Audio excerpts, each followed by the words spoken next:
Welcome to grow money solutions. इस channel पर हम स्टॉक मार्केट से जुड़ी हुई चीज़ों के बारे में करते हैं। आज हम इस वीडियो में निफ्टी 50 और बैंक निफ्टी की डेली एनालिसिस के बारे में बात करेंगे। इस वीडियो को स्टार्ट करने से पहले प्लीज़ हमारे चैनल को सब्सक्राइब कीजिए और साथ ही बेल आइकन को दबा लीजिए ताकि आने वाले वीडियो के नोटिफिकेशन आपको मिलते रहें। चलिए स्टार्ट करते हैं वीडियो को। ये निफ्टी 50 का 1 डे टाइम फ्रेम का चार्ट है। आज के दिन जो इसने अपना हाई लगाया है वो 14,644 का लगाया है। लो इसने 14,249 का लगाया है। क्लोजिंग इसने 14,349 पर आकर दी है। ओवरऑल इसने नेगेटिव में 485 पॉइंट की मूवमेंट दी है। अब एक दिन के चार्ट में मैं आपको बताना चाहूँगा कि जो पिछला जो स्पिनिंग 9 अप्रैल को जो स्पिनिंग टॉप बना था उसको इसने नीचे की साइड में ब्रेकआउट दे दिया है और नीचे की साइड में क्लोजिंग भी दी है। तो एक दिन में अगर मैं आपको एक दिन के टाइम फ्रेम पे मैं आपको बताना चाहूँगा, अगर ये अपने लो को कल अगर ब्रेक डाउन करता है तो अगर हो सकता है तो ये 300 से 400 पॉइंट और मूवमेंट नेगेटिव में दे सकता है। ये तो आपके 1 डे टाइम फ्रेम की चार्ट के बारे में है। अब मैं आपको बताना चाहूँ नेक्स्ट ट्रेडिंग डे में इसकी मूवमेंट क्या रहने वाली है। हम बात करेंगे 5 मिनट के टाइम फ्रेम के चार्ट पर। ये हमारे निफ्टी 50 का 5 मिनट का टाइम फ्रेम का चार्ट है। आज हम बात कर लेते हैं कि शुरुआत में बात करते हैं कि कल का जो क्लोजिंग था लगभग 14,838 के आसपास था, ठीक है। और ये जो हमारी फर्स्ट 5 मिनट की जो कैंडल थी उसकी ओपनिंग ही तकरीबन 14,644 के आसपास हुई, यानी कि ओवरऑल इसने 200 पॉइंट का गैप डाउन ओपनिंग दी और वहीं से ये नीचे की साइड में आने लगा। बट इसने लास्ट के कुछ 3 बजे के बाद में लास्ट के कुछ मिनट्स में 25 to 30 मिनट्स में इसने अप ट्रेंड का मूवमेंट दिखाया है। और मैं आपको एक और चीज़ मैं बताना चाहूँगा, एक बहुत ही नैरो रेंज में फंसा हुआ है। अगर उस नैरो रेंज को हम ट्रेंड लाइन से डिसाइड करेंगे अभी, अगर वो उस नैरो रेंज को अगर अप साइड में ब्रेक करता है तो कितनी टारगेट होंगे, डाउन साइड में ब्रेक करता है तो कितने टारगेट होंगे, अभी हम ट्रेंड लाइन से डिसाइड कर लेते हैं। चलिए ट्रेंड लाइन ड्रॉ कर लेते हैं हम। ये हमने निफ्टी 50 के 5 मिनट में दो हमने ट्रेंड लाइन ड्रॉ की है। कल अगर इसी लेवल पे ओपन होता 14,370 और 14,330, यानी कि 14,030 मतलब ओवरऑल 40 पॉइंट की एक नो ट्रेडिंग जोन में फंस गया है ये आके, ठीक है।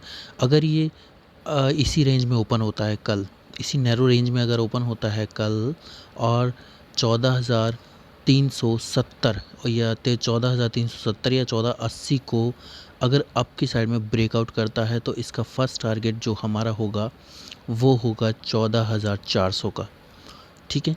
सेकंड जो टारगेट होगा हमारा वो टारगेट होगा तकरीबन 14,500 का, 14,470 का। और थर्ड टारगेट जो हमारा होगा वो ये होगा, वो 14,530 का, ठीक है। अब वही सेम रीज़न कि अगर ये इसी नैरो रेंज में ओपन होके कंसोलिडेशन फेज़ में जाके नीचे की साइड में ब्रेक डाउन कर दे तो क्या होगा, इसमें फ़र्स्ट टारगेट जो हमारा होगा वो होगा 14,300 का। फर्स्ट टारगेट हमारा 14,250 का, ये सीधा, ठीक है। फर्स्ट टारगेट हमारा 14,250 का, फिर उसके बाद हमारा 14,175 का, फिर उसके बाद सीधा आया हमारा 14,070 का टारगेट। ये 3 टारगेट हमारे अप साइड और डाउन साइड में ये हैं, ठीक है। अब बात कर लेते हैं हम बैंक निफ्टी के बारे में कि बैंक निफ्टी कल के टाइम में क्या मूवमेंट और क्या टारगेट हम दे सकते हैं इसके बारे में। ये बैंक निफ्टी का 1 डे टाइम फ्रेम का चार्ट है। आज के दिन इसके जो हाई लगाया वो 31,648 का लगाया है। लो इसने 30,522 का लगाया है। क्लोजिंग इसने 30,904 पर आकर दी है। ओवरऑल इसने लगभग नेगेटिव में 1,540 पॉइंट मूवमेंट दी है, ठीक है।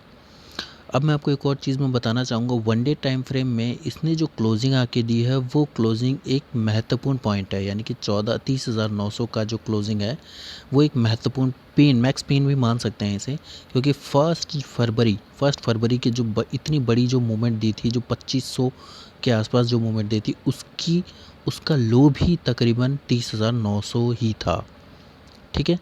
अब मैं आपको एक और चीज़ बता दूंगा, इसके बाद में जो इसने सबसे जो लो हाई थर्ड हाई जो बनाया था इसने, एक तो फर्स्ट हाई तो ये रहा, ठीक है, 17 फरवरी को। सेकंड हाई 14 जनवरी के आसपास बनाया, और थर्ड हाई जो बनाया था वो 16 दिसंबर के आसपास बनाया था। उस थर्ड हाई के हाईएस्ट लेवल पे ये क्लोजिंग है। अगर वन डे टाइम फ्रेम में इसको अगर 30,900 को ब्रेक डाउन करके अगर ये क्लोजिंग देने में कामयाब रहता है तो इसकी जर्नी नीचे की साइड में कंटिन्यू रह सकती है, तकरीबन 800 से 900 पॉइंट की और नेगेटिव मूवमेंट दे सकता है, ठीक है। अब बात कर लेते हैं नेक्स्ट ट्रेडिंग डे के बारे में कि हम नेक्स्ट ट्रेडिंग डे कैसे मूवमेंट दे सकता है। 5 मिनट के टाइम फ्रेम पे हम बात करेंगे। ये बैंक निफ्टी का 5 मिनट का टाइम फ्रेम का चार्ट है। सेम निफ्टी 50 की तरह इसने गैप डाउन ओपनिंग दी तकरीबन 32,400 से 31,600 के आसपास। तो तकरीबन 800 पॉइंट की नेगेटिव गैप डाउन ओपनिंग दी इसने, ठीक है। अब मैं आपको एक और चीज़ बताना चाहूँगा, इसने वहीं से ओपनिंग अप, बट इसने ऊपर जाने की कोशिश की। अपना जो लोअर हाई बनाया था, इसने 2 बार अपना लोअर हाई को टेस्ट करने की कोशिश की थी।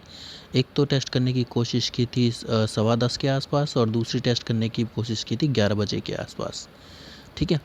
अब रही ये बात कि मतलब इसने आज के दिन की क्या मूवमेंट दी है, फिर मैं आपको बताना चाहूँगा कि 12 बजे के बाद और लास्ट 2:30 बजे तक ये एक कंसोलिडेशन फेज़ में रहा था।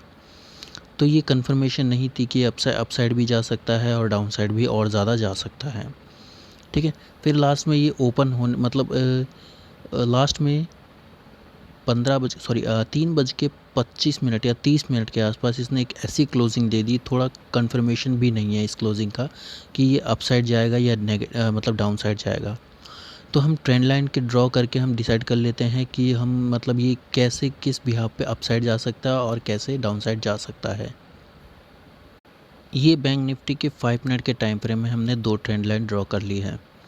एक अपर लेवल जो है वो 31,000 के आसपास है, और जो डाउन लेवल का जो नीचे की साइड में हमने ट्रेंड लाइन ड्रॉ करी है एक 30,800 के आसपास की है, ठीक है। अब ये लगभग 200 पॉइंट की जो एक रेंज बनी है इसकी, अगर ये कल इसी रेंज में अगर ओपन होके 31,000 को ब्रेकआउट करता है अपर मूवमेंट में, तो इसका फर्स्ट टारगेट इसका लोअर हाई जो डे का लोअर हाई बना था वो रहेगा, यानी 31,250 का, ठीक है। वैसे तो 31,200 ही है, ठीक है मूवमेंट, लेकिन हम 50 पॉइंट एक्स्ट्रा लेके चल रहे हैं एक ट्रेडिंग के हिसाब से, एक नॉर्मली कि हमें मूवमेंट ये ज़्यादा मिल सकती है, क्योंकि अगर ब्रेक डाउन करता है, क्योंकि 31,000 जो पॉइंट ऑफ व्यू देखा जाए तो इसमें अगर बिग वॉल्यूम के साथ में ब्रेकआउट हो सकता तो 200 से 250 पॉइंट आराम से ये गेन कर सकता है कल, ठीक है। और इसका जो सेकंड टारगेट होगा वो होगा 31,400 का, और थर्ड टारगेट हमारा चला जाएगा 31,600 का, ठीक है। ये तो है अपसाइड में, ठीक है। अब डाउन साइड में सेम इसी पॉइंट पे अगर ओपन होकर नीचे की साइड में ब्रेक डाउन देता है 30,800 को, तो इसका जो फर्स्ट टारगेट होगा वो होगा 30,600 का, ठीक है। और सेकंड टारगेट होगा 30,350 का, और थर्ड टारगेट होगा हमारा 30,200 का। ये हमारे तीनों टारगेट अपसाइड और डाउन साइड में है। उम्मीद करता हूँ आपको ये वीडियो पसंद आया होगा, और मैं आपको बताना चाहूँगा प्लीज़ हमारे चैनल को सब्सक्राइब कीजिए और वीडियो को लाइक कीजिए, ताकि आने वाले वीडियो आपको नोटिफिकेशन भी मिलते रहें और आपको पता भी चलता रहे किस तरीके आपको वीडियो बनाना है। प्लीज़ हमें कमेंट भी करिए। वीडियो को देखने के लिए धन्यवाद।